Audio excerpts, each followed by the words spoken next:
오토바이를 타다 넘어져 다친 50대 남성을 구하러 119 구급대가 출동했습니다. 쓰러진 것도 기억 안 나요? 왜 넘어졌는지. 여기. 문제는 환자를 받아줄 응급실이 없다는 것. 그 안면부 쪽에 그 코랑 입 쪽이랑 광대뼈 쪽이랑 출혈이 좀 있으시고요. 에도 연락해봤는데 수술이 안 된다 해가지고 저희가 병원 일단 알아보려고.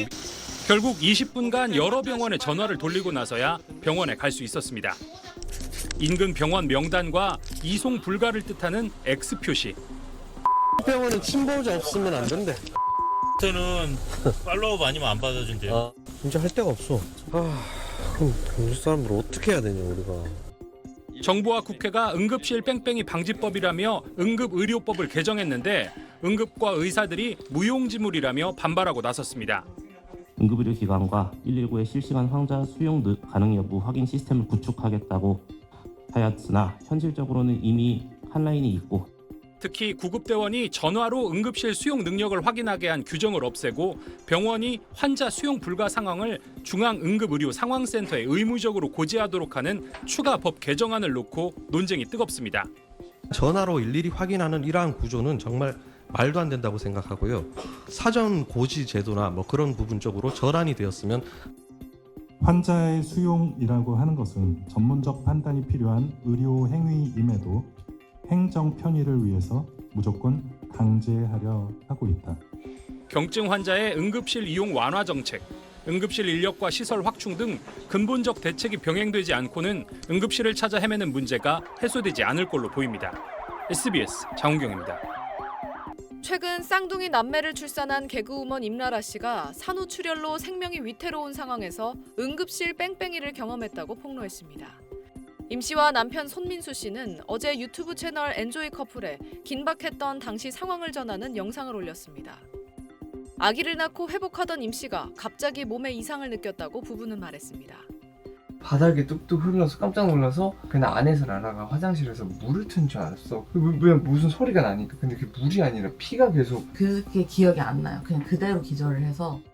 의식을 잃은 임 씨를 구급대원이 깨우는 위급한 상황이 계속됐지만 받아주는 병원이 없었다고 합니다. 전화를 막 여러 군데 하시더니 출산했던 병원으로 갈게요 하는 거야. 40분 걸리는데. 그러니까 받아준다는 응급실이 아예 없어서 그걸 오는 동안 제가 한 기절만 한 10번을 한 것 같아요. 결국 출산병원에서 수혈을 하고 나서야 의식을 되찾았다는 임 씨. 그는 산모가 응급차에서 뺑뺑이 돌다 죽었다는 뉴스를 보고 안타까워한 기억이 있는데 바뀐 게 없었다며 이러면 누가 아기를 낳겠냐고 지적했습니다. 그러면서 앞으로는 다른 사람에게는 이런 일이 생기지 않았으면 좋겠다고 전했습니다. 국회는 응급실 뺑뺑이를 개선하기 위한 응급의료법 개정안을 어제 가결했는데 구급대원이 응급실의 환자 수용 가능 여부를 빨리 확인할 수 있도록 한 라인을 설치하는 내용 등이 담겼습니다. SBS 김민정입니다.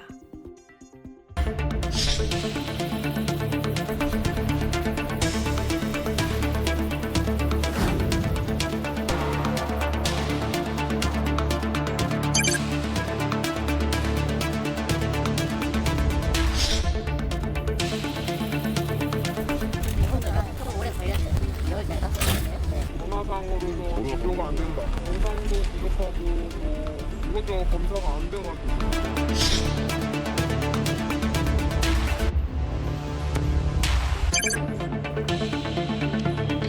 오늘 아침 뉴스에도 접했듯이 병원 앞에서 응급실 앞에서 2시간을 대기하다 저희 구급대원이 아이를 받았습니다.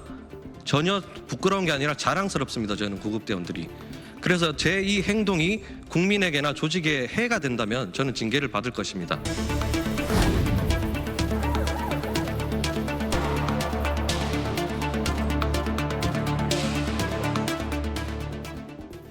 최근에 인천공항에서 쓰러진 산모가 출산할 병원을 찾지 못해서 구급차에서 아이를 낳는 일이 벌어졌습니다. 이 일이 있고 난 뒤에 현직 119 구급대원들이 기자회견을 열고 국민들에게 호소를 했습니다. 이대로는 안 된다는 호소였는데요. 당시 기자회견에 직접 나섰던 119 구급대원을 스튜디오에 모셨습니다.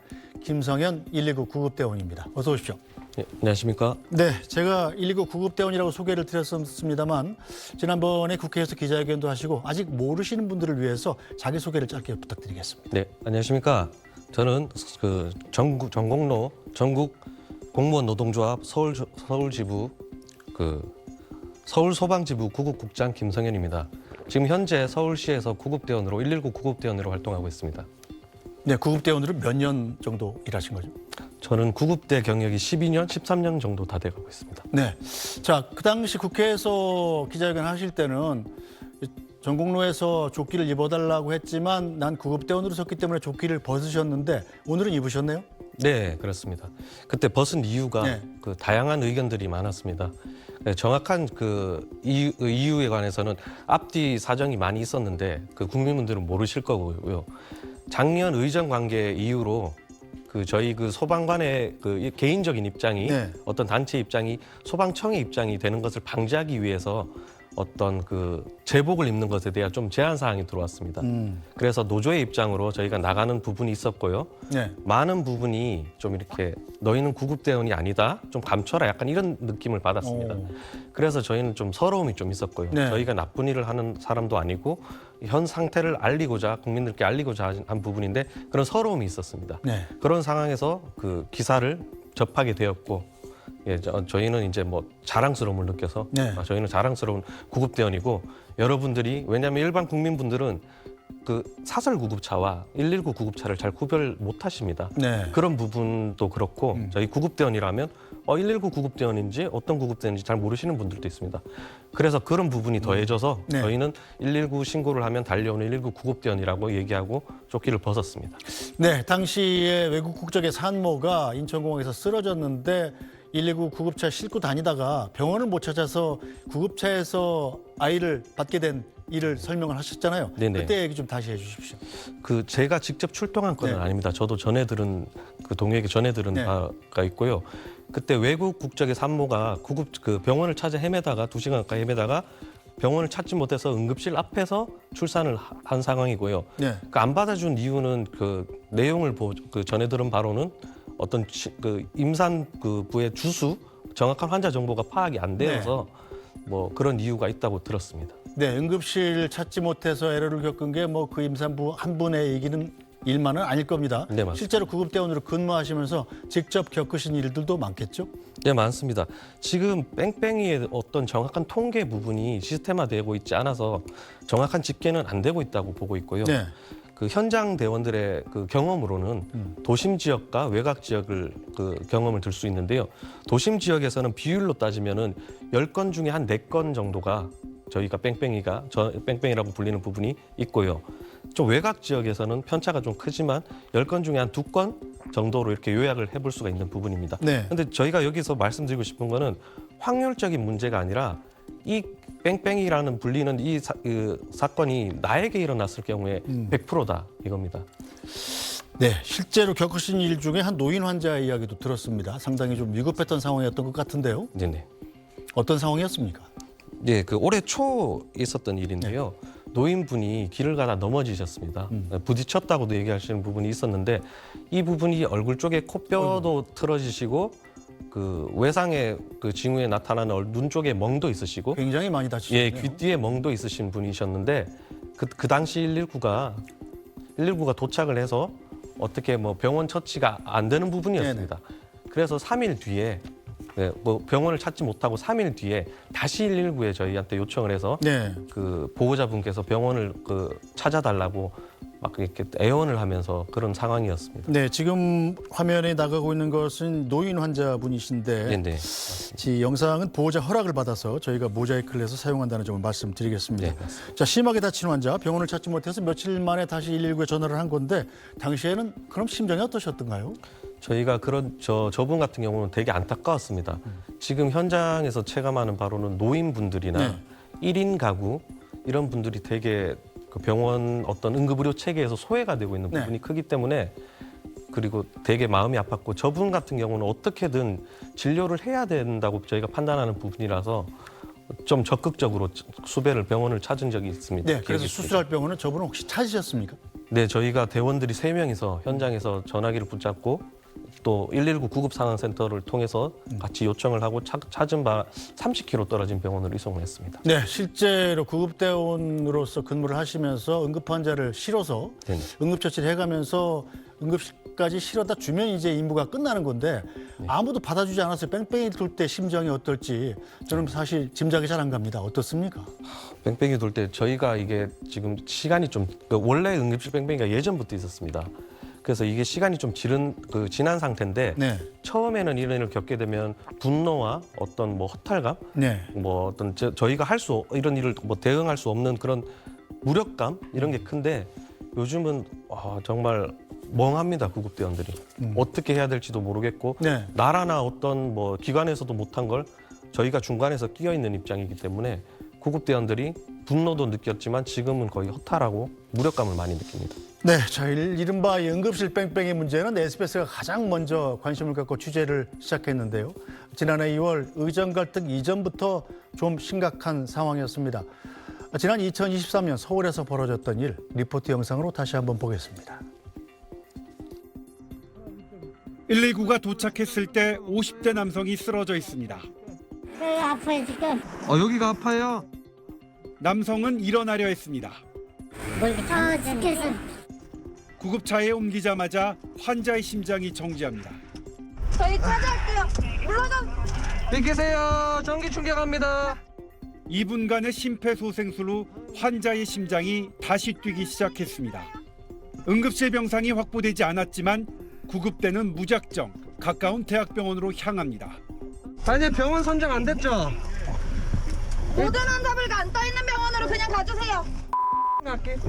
가면서 추가로 딴 데 되면 딴 데 가요.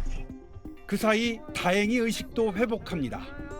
그런데 그때 환자의 심장이 다시 멈췄고 구급대는 또 심폐소생술을 진행합니다. 이런 상황인데도 구급대 한 명은 전화기를 붙들고 병원을 찾아야 합니다. 저희가 지금 주변에 계속 전화하고 병원 앞에까지 갔는데 안 된다고 거절당해서 그래요. 한 번만 확인이라도 해주세요. 아니 뭐 병원이 없어.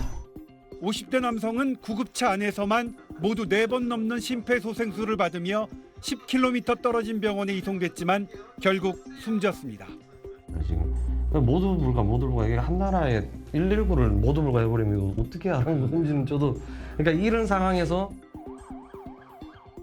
네, 저때 인터뷰를 하셨던 분이 우연히 바로 우리 김성현 대원이십니다. 저때 상황이 어땠던 건가요? 저때 그 남자분이 네. 충통을 호소하신 상황이었고요.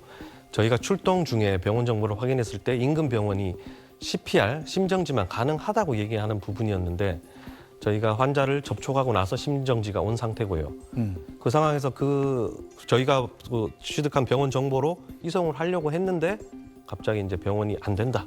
병원에서 이런 통보가 온 상황에서 환자의 심장은 계속 저희가 응급처치로 인해 회복되었다, 심정지가 왔다, 회복돼 심정지가 왔다 4번 정도 반복이 되는 상황이었습니다. 네. 그래서 저분이 좀 적극적인 어떤 응급 후속 조치가 있었다면은 충분히 소생할 수도 있었지 않았을까 하는 부분의 환자 케이스고 저희에게는 정말 좀 죄송스럽기도 하고 가슴이 아프고 노조 활동을 하게 된 계기가 되는 출동이기도 합니다. 네, 저 당시만 해도 지금의 이 전공의 이탈 사태, 의료 분쟁이 생기기 전 아니겠습니까?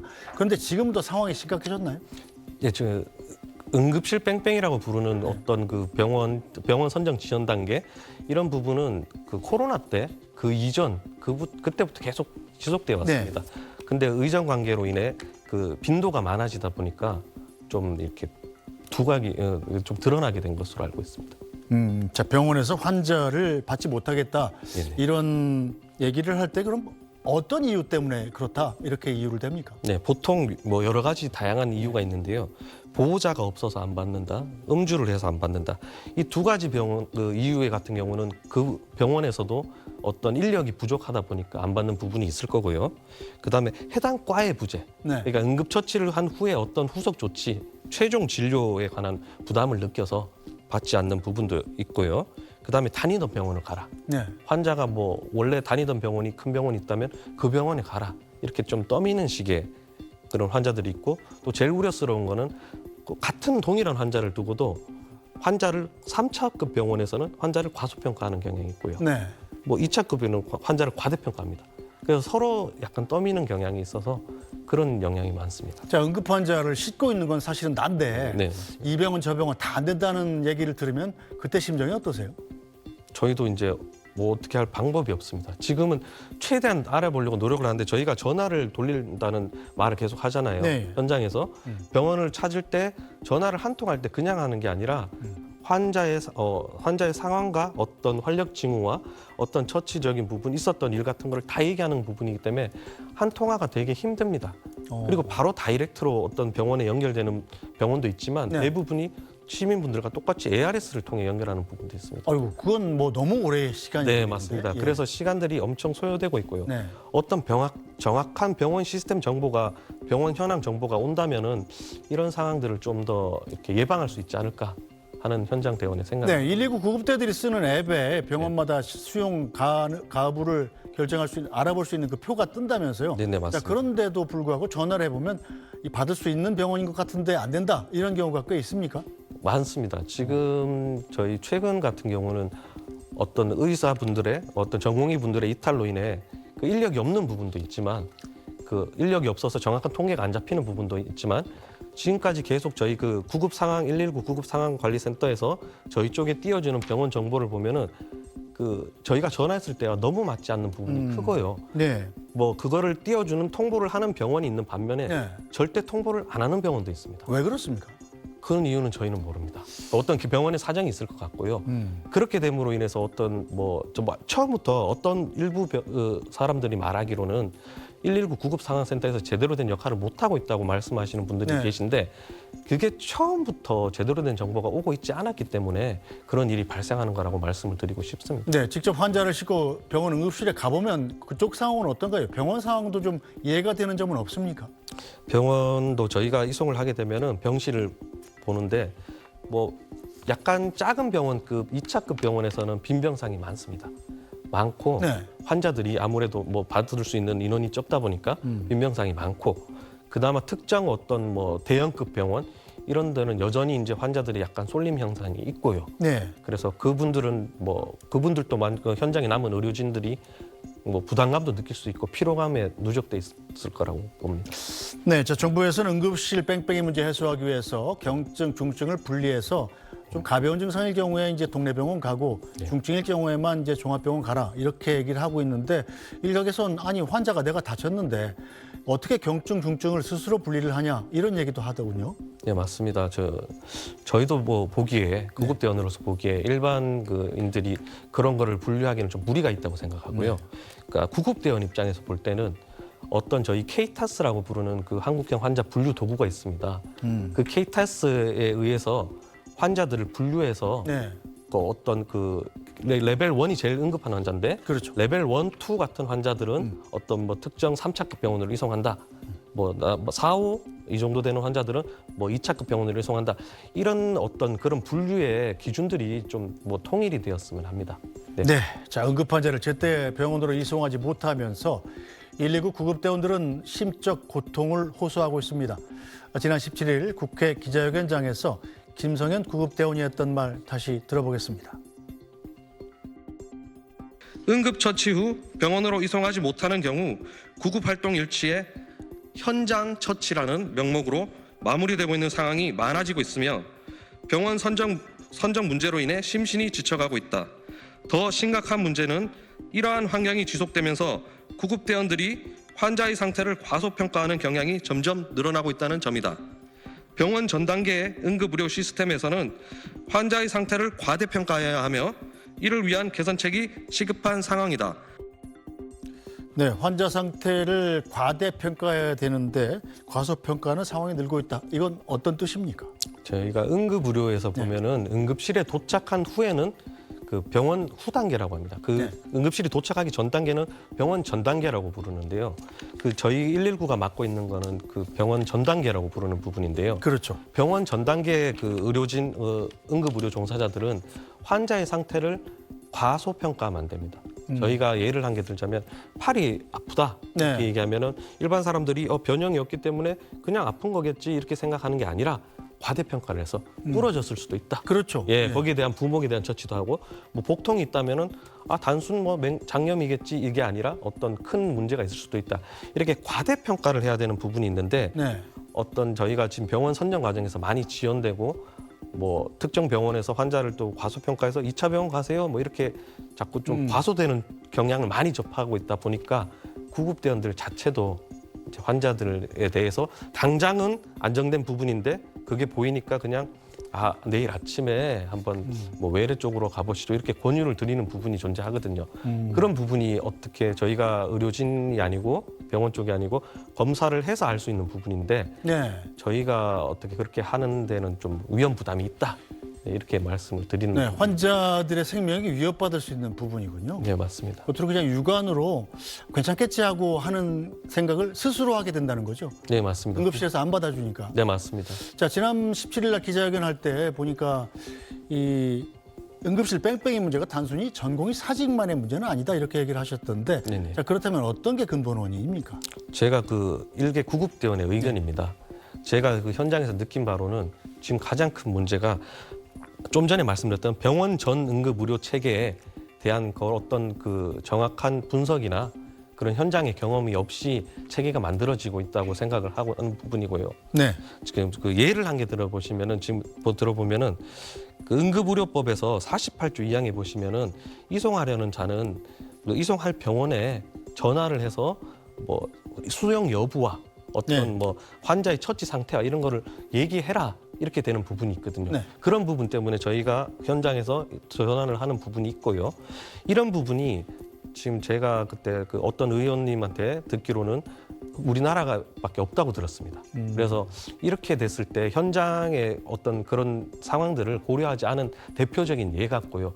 병원 전 단계 부분부터 제대로 좀 고려가 돼서 정책이 마련되었으면 이런 뺑뺑이가 좀 해결되지 않을까 하는 생각을 해봅니다. 네, 자 그럼 현재 응급의료 시스템이 제대로 작동하게 되려면 어떤 부분이 개선돼야 할까요? 119 구급대원들이 생각하는 해결책이 있습니까? 저희가 이렇게 여러 군데를 다니면서 느낀 게 각 단체들의 입장들이 많습니다. 이익관계도 있을 거고 다양한 어떤 뭐 사정들이 있을 겁니다.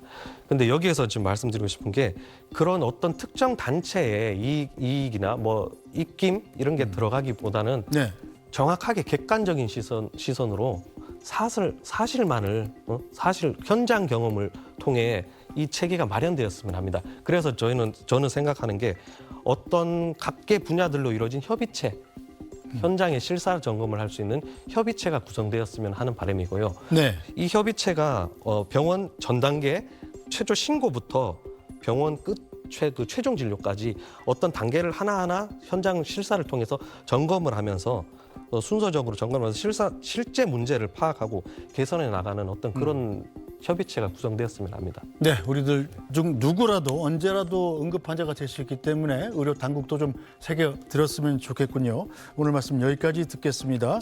김성현 전국 공무원 노조 서울 소방지부 구급국장이었습니다. 말씀 잘 들었습니다. 감사합니다. 네, 오늘 뉴스 브리핑 여기서 모두 마치겠습니다. 저희는 내일 다시 찾아뵙겠습니다. 고맙습니다.